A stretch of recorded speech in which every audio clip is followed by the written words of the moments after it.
again, I asked the question, I answered it as well. The Faramis will protect the carry, and laning-wise, this asks a very interesting question. How did we miss that? I missed it as well. We overthought it. We read between the lines, goodness, all right. and we missed the obvious. There's that white-haired little boy. To the game number 1. First match of the day here, playoffs day number 2. Fcap versus Blacklist International. What we saw yesterday, man, very impressive from Blacklist. I think a lot of people, if you guys missed it, they performed out of their minds. Ingon here. You know, I gotta agree with the panel again. It's hard to execute what Blacklist is up to, especially when Super Marco the Bulletproof. We all know in terms of KDA, Super Marco's up to par when it comes to KDA with Haji because he's bulletproof, but at the same time he can dish out the damage. But Lord James going right after Flap TZ early on, forcing Blacklist to engage there. They want to go for an early kill as Ogun trying to protect Flap TZ, but they're revitalized though. They might bring him down. He has to flicker out, and Lord JM's aggression will pay off. They will get the first blood. Already, you know, hey, some people said, you know, oh, hold on, I think they're still engaging. Perks. Okay, they want to go for the counter attack. Here comes the Shadow Stampede for El Capitan Few, but it's not going to be enough though, as Kyle TZ has to walk away, and Lord JM playing out of his mind already. A double kill early on, make it 3 as MP the King picks up the kill. Man, this is a whole lot happening here under the 2-minute mark right now.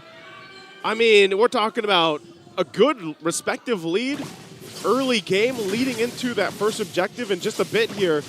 And with those kills, 2 being on Lord JM, that's great for the lane matchup. You know, this is an R-Lot pick. He just gets that level 4. He's got a nice lead against Flap TZ. So this makes things really, I guess, comfortable for Blacklist in the early portion of the game. We'll see if Fcap actually wants to respond to this and how they do that. But, you know, this team fighting, the skirmishes already happening are really favoring Blacklist here. Man. Imagine the first turtle just spawned. Already 3 kills for Blacklist, 1.3k gold lead. A lot has happened. Yeah. So for sure, this game will be action-packed as 4 agents are securing here the turtle. Flap TZ and Ogun just trying to survey the scene, trying to disrupt Blacklist as they will secure an uncontested turtle. The other upside of this lineup from Blacklist International is just the fact that, you know, you have this Lo Yi here. Haji's running the Warcry emblem, and that's why also those early skirmishes, you know, when he was able to get the interactions off, like that extra damage does play a part, and it's hard to fight those early fights with a Lo Yi across from you. Now later on, once those diversion plays come in handy, you know, that's where you really kind of keep Fcap wondering, like, where are we going to come through from that diversion play? Yeah. It's tough to deal with. Look at that early damage already. Yeah, it's really going to boil down to the execution of our mid laners.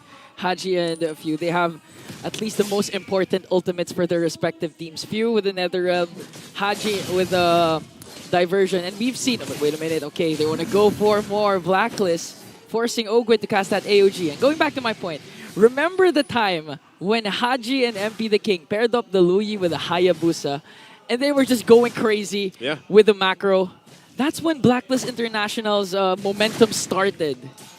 Back in the regular season, right? Back in the regular season, It's funny because, like, a lot of people, when they were watching Blacklist International through the regular season, I think a lot of people had a lot of things to say about them. A lot. You know, because there was a time, too, with Blacklist International in regular season where they were trying different, like, lineups, like lineup iterations, and then they eventually found the best. Here's a diversion, though. Oh, gonna make sure Super Marco doesn't have a good time here, even forcing out this flicker. But in the end, will bring him down. So that was a way worth it trade for Blacklist, a diversion for the life of Super Marco. Yep, that's what I was talking about, man. The diversion plays are going to be pretty an obstacle for Fcap to overcome. Now, with the lineup that they have here, too, they're really hoping that, you know, late game is where they can shine and they can utilize, especially the carry pick, you know, with Super Marco, even though he's already gotten taken down. Yeah. That pressure is going to be continuous there, though. So for Fcap, they've got to be able to kind of protect Super Marco, allow the late game to happen because, Ingon, the way things are going right now, like, I don't know if Fcap's going to get there. This second turtle for the taking, too, and Blacklist might either look for a pickoff or just start it up. Because ideally, the plan for Falcons AP Bren is, of course, late game insurance Super Marco with the carry. But Kyle TZ was supposed to be dominating early game with the Suyu pick. And so far, we've seen Suyu dominate early games. We've seen it with Andoryu. We've seen it with Carl TZ. So far, not a good start for Falcons AP Bren because of the unexpected aggression Blacklist is showing as MP the King and the rest of Blacklist works on Flapteezy and Ogwin once again as they will bring him down. Flapteezy has to go with the split. And Perks pops his Revitalize. Okay, now Flapteezy still working on Lord JM. Perks goes in with a glorious pathway with MP the King as well. Oh.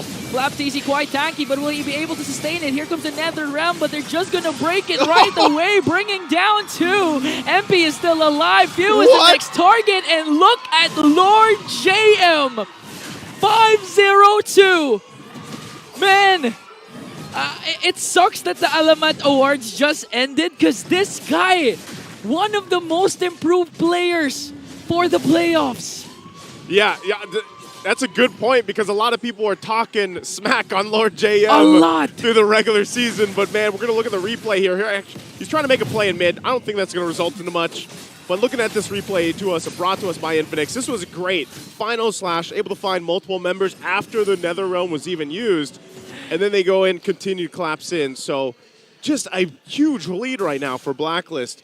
And a lot of this early on snowballed already into this point of the game. You know, that mid-game where you're really just seeing how strong the fighting composition is. And the great thing about this for MP the King especially is this makes your job as a Ling so much easier. Like, you can just do what you need, roam around the map, focus on, you know, these objectives if you need to. But ultimately, the power spike right now for Blacklist International is just so massive that Fcap is going to have to really, like, slow things down. And by slow things down, I mean just not die. You know, like, they don't want to go into a fight because they're going to be outgunned and outmaneuvered right now. And Ohab hasn't even really had to be part of these fights, obviously. Yeah, he's just literally going on a laning phase with Super Marco, having his own mini game up top. In Blacklist, what you expect? No one could have predicted this. An 8-0 start coming into game number 1 up against Falcons AP Bren, the reigning defending world champions back in M5. 5.4k gold lead already. And I do agree with your point. MP the King, right? Okay, they're going to send out someone there. It's going to be Lord JM, the diversion, and they're just going to wait. But I think they're going to spot out Ogwin. Are they going to be able to burst him down, though? 4 members of the Bees are here. Perks might be in trouble. The Shadow Stampede will catch him. Flapteezy goes in as well. And the class will stop there. And okay, going back to MP the King.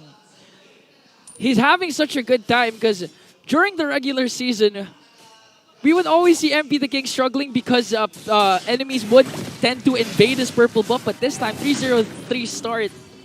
Not even minding whatever clash is happening right now, just focusing on the macro for MP the King. And that's what I'm saying. Like, they're just gonna have kind of an easy time right now. Third turtle, I would be surprised if Fcap really wants to press into this and contest it.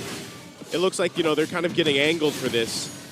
And we'll see if they actually do it, but it looks like not. 3 for 3 now on the turtles, as it should. Again, Fcap really just needs to get to the late game here. I think we have to talk about how can they get to this game? Oh, hold on. Okay, They sent him. Oh, they're displaced again. I think Ogwin knows. Ogwin has to know. He spotted that bush earlier, but oh man, if he walks into that. Okay, he still has the AOG. He still can't escape here, but he's getting bursted down, and Perks will pick up the kill. A fast burst, a fast rotation, fast play for Blacklist, and MP the King works on Kyle Teasy. He's going to get stunned though. Templates of Blade will be casted. He has to walk away because of the tower damage. Kyle Teasy pops his 3rd skill. He's chasing after him. Super Marco as well, but MP the King will remain alive. Oh, wait. Hold on. Wait, go to the bottom lane, please. Can you see? Okay. He got out. MP the King got out. MP's fine. Blacklist goes and swings it forward, gets a turret up top. Tier 2 now. Down there. Just Oheb having the gold lane experience, pretty much doing what he wants to do. Farms up. He hasn't really even shown just yet, but look at this. He's already got the Feather of Heaven, Starlium Scythe locked in, working next on the 3rd item. Most likely Holy Crystal. He's got a little defense physically. Hold on. Mid lane? Okay, we're going to watch for Lord JM. Okay, Final Slash goes in, as well as the Glorious Pathway. Netherrealm will be casted, but look at the damage coming in from Blacklist. They're going to bring down 2. They don't have minions, though. So they have to wait for it before they take down the mid lane turret, and Lord JM again, literally playing out of his mind. A 505 KDA. He's not part of just 1 kill all throughout Blacklist initiation. This is just nearly for Blacklist in game 1. This is basically a perfect game for them. You know, there's been no like window for Fcap really to respond. Now you can see, I was just saying that he was going to pick up the Holy Crystal. He gets it at almost or under the 10-minute mark. And with Oheb getting those last 2 kills, this is a great moment for them to get this Lord and possibly get multiple base turrets down, because I just think if Fcap even tries to defend with this lineup, they've got a Nether Realm, but it's going to be worked on so quickly because of the economic advantage and items and power that Blacklist has. So this is a free Lord for them. Fcap will have to pull something through to get an amazing defense, but it's going to be so difficult. Kyle Teasy picking up a Sky Piercer here too. Okay. Yeah, very, very interesting, right? They don't have any kills on the board. He picks up a Sky Piercer, wants to just get one of the items that he can, but they're going to try to hold this down. Lord JM, as tanky as can be on this R-Lot, now picking up Radiant Armor. But he's been pumping out the damage, too. And that final slash, especially when the Nether Realm is popped, has been a crutch for Fcap to deal with. So right now, they try to hold down these turrets. But they're going to have to wait for this Lord to march in. Diversion again, where they go. Oh, they're going to catch Kyle Teasy! Instantaneously bursts him down! The timing. Haji instincts ever since day number 1 has been phenomenal. We're gonna forget what he did game 3 against Omega, casting Aurora. a skill with the Aurora onto that brush. That's why they found out where the diversion was and eventually swept Omega. And now the Lord is marching in. Lord JM catches 3 as the Lord is still there. They're gonna bring down 2. Next one, Flap. Ogwin manages to escape from the AOG, but they have to defend the push because 5 members of the agents are here with the Lord. Might be able to take game 1 as they bring down Marco. Kyle Teasy alone, and Blacklist will win game 1.